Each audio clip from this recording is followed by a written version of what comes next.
Hi friends, ಎಲ್ರಿಗೂ ನಮಸ್ಕಾರ. Friends, ಇವತ್ತಿನ ವಿಡಿಯೋದಲ್ಲಿ ನಾವು ಕೊಲೆರಾ ಅನ್ನೋ ರೋಗದ ಬಗ್ಗೆ ತಿಳ್ಕೊಳ್ಳೋಣ. ಫ್ರೆಂಡ್ಸ್, ಕೊಲೆರಾ ಅನ್ನೋದು ಒಂದು ಬೇದಿಯ ರೂಪದ ರೋಗವಾಗಿರುತ್ತದೆ ಮತ್ತು ಇದಕ್ಕೆ ಮೂಲ ಕಾರಣ ವಿಬ್ರಿಯೋ ಕೊಲೆರಾ ಅನ್ನೋ ಬ್ಯಾಕ್ಟೀರಿಯಾ. ಫ್ರೆಂಡ್ಸ್, ಕೊಲೆರಾ ಬಂದಿರುವಂತಹ ವ್ಯಕ್ತಿ ಪದೇ ಪದೇ ಬೇದಿಯ ಹೋಗುವುದರಿಂದ ಅವನಿಗೆ ಸಿವಿಯರ್ ಡೈಹೈಡ್ರೇಷನ್ ಮತ್ತು ಎಲೆಕ್ಟ್ರೋಲೈಟ್ ಇಂಬ್ಯಾಲೆನ್ಸ್ ಆಗುತ್ತೆ. ಅಂದ್ರೆ ಅವನಿಗೆ ವಾಟರ್ ಕಂಟೆಂಟ್ ಲಾಸ್ ಆಗುತ್ತೆ ಮತ್ತೆ ಸೋಡಿಯಂ ಪೊಟ್ಯಾಷಿಯಂ ಅಂತ ಎಲೆಕ್ಟ್ರೋಲೈಟ್ಸ್ ಇಂಬ್ಯಾಲೆನ್ಸ್ ಆಗುತ್ತೆ. ಫ್ರೆಂಡ್ಸ್, ಅಂಡ್ ಇದರ ಕಾಸೇಟಿವ್ ಏಜೆಂಟ್ ಅಂದ್ರೆ ಇದರ ಮೂಲ ಕಾರಣ ವಿಬ್ರಿಯೋ ಕೊಲೆರಾ ಅನ್ನೋ ಬ್ಯಾಕ್ಟೀರಿಯಾ. ಆ ಬ್ಯಾಕ್ಟೀರಿಯಾ ನಮ್ಮ ದೇಹದಲ್ಲಿ ಸೇರ್ಕೊಂಡು ಏನ್ ಮಾಡುತ್ತೆ ಅಂದ್ರೆ ಅದು ಕೊಲೆರಾ ಟಾಕ್ಸಿನ್ ಅನ್ನು ಪ್ರೊಡ್ಯೂಸ್ ಮಾಡುತ್ತೆ. ಪ್ರೊಡ್ಯೂಸ್ ಮಾಡಿದ್ಮೇಲೆ ಮ್ಯಾಸಿವ್ ಫ್ಲೂಯಿಡ್ ಲಾಸ್ ಆಗುತ್ತೆ ನಮ್ಮ ಬಾಡಿಯಲ್ಲಿ. ಅಂದ್ರೆ ನಮ್ಮ ಬಾಡಿಯಲ್ಲಿ ಇರುವಂತಹ ವಾಟರ್ ಕಂಟೆಂಟ್ ಆಗಿರ್ಬೋದು, ಎಲೆಕ್ಟ್ರೋಲೈಟ್ಸ್ ಆಗಿರ್ಬೋದು, ಅವೆಲ್ಲ ಫ್ಲೂಯಿಡ್ ಲಾಸ್ ಆಗುತ್ತೆ. ಫ್ರೆಂಡ್ಸ್, ಹಾಗೇನೆ ಕೊಲೆರಾ ರೋಗದ ಸಿಂಪ್ಟಮ್ಸ್ ಏನಂತ ನೋಡ್ತಾ ಹೋಗೋಣ.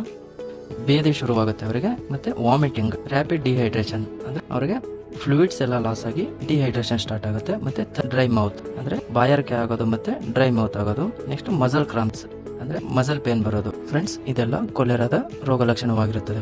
Friends, next mode of transmission ಅಂದ್ರೆ ಇದು ಕೊಲೆರಾ ಅನ್ನೋದು ಯಾವುದರ ಮುಖಾಂತರ ಹರಡುತ್ತೆ ಬೇರೆ ವ್ಯಕ್ತಿಗಳಿಗೆ ಅಂದ್ರೆ ಮೊದಲನೇದಾಗಿ ಫೀಕಲ್ ಓರಲ್ ರೂಟ್ ಅಂದ್ರೆ ಇದನ್ನ ನಿಮಗೆ ಚಿಕ್ಕದಾಗಿ ನಾನು ಅರ್ಥ ಮಾಡ್ಸಕ್ ಟ್ರೈ ಮಾಡ್ತೀನಿ. ಇವಾಗ ಹೊರಗಡೆ ಎಲ್ಲಾದ್ರೂ ಖಾಲಿ ಜಾಗದಲ್ಲಿ ಯಾರಾದ್ರೂ ಮಲ ವಿಸರ್ಜನೆ ಮಾಡಿರ್ತಾರೆ, ಅಲ್ಲಿ ಯಾವ್ದೋ ನೊಣನೋ ಅಥವಾ ಯಾವ್ದೋ ಸೊಳ್ಳೆನೋ ಯಾವ್ದೋ ಒಂದು ಕ್ರಿಮಿ ಕೀಟ ಅದ್ರ ಮೇಲೆ ಕುತ್ಕೊಂಡು ಅದೇ ನೊಣ ನಮ್ಮ ಮನೆಯಲ್ಲಿರೋ ಯಾವ್ದಾರ ಫುಡ್ ಮೇಲೆ ಕುತ್ಕೊಂಡಾಗ ಅದು ಹರಡುವಂತ ಚಾನ್ಸಸ್ ಇರುತ್ತೆ. ಫ್ರೆಂಡ್ಸ್, ಇದಕ್ಕೆ ಫೀಕಲ್ ಓರಲ್ ರೂಟ್ ಅಂತ ಕರಿತೀವಿ. ಮತ್ತೆ ಕಂಟಾಮಿನೇಟೆಡ್ ಫುಡ್ ಅಂಡ್ ವಾಟರ್ ಇಂದ ಇದು ಹರಡುವಂತ ಚಾನ್ಸಸ್ ಇರುತ್ತೆ. ಫ್ರೆಂಡ್ಸ್, ಅಂಡ್ ನೆಕ್ಸ್ಟ್ ಟ್ರೀಟ್ಮೆಂಟ್, ಇದಕ್ಕೆ ಟ್ರೀಟ್ಮೆಂಟ್ ಏನೇನ್ ಕೊಡಬಹುದು ಅಂದ್ರೆ ORS ಓರಲ್ ರಿಹೈಡ್ರೇಷನ್ ಸಾಲ್ಟ್ಸ್ ಕೊಡಬೇಕು. ಮತ್ತೆ if severely dehydrated IV fluids ಕೊಡಬೇಕು. ಫ್ರೆಂಡ್ಸ್, ಮತ್ತೆ ಆಂಟಿಬಯೋಟಿಕ್ಸ್ ಕೊಡಬೇಕು. ಆಂಟಿಬಯೋಟಿಕ್ಸ್ ಫಾರ್ ಎಕ್ಸಾಂಪಲ್ ಡಾಕ್ಸಿಸೈಕ್ಲಿನ್ ಮತ್ತೆ ಅಜಿಥ್ರೊಮೈಸಿನ್ ಕೊಡಬಹುದು.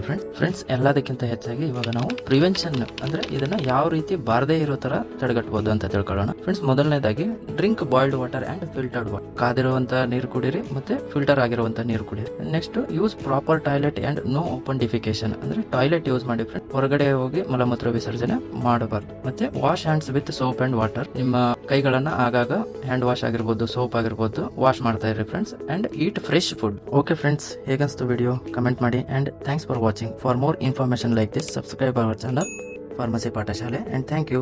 C you on next video.